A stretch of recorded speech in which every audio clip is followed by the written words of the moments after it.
சொக்கநாதன் பெற்றெடுத்த பிள்ளையாராம்.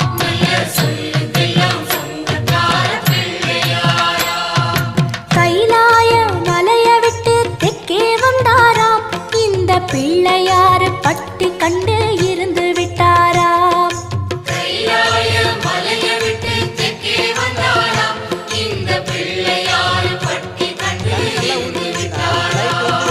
கணபதியார் வந்தாரம்மா, நம்ம உறவாக நின்னாரம்மா.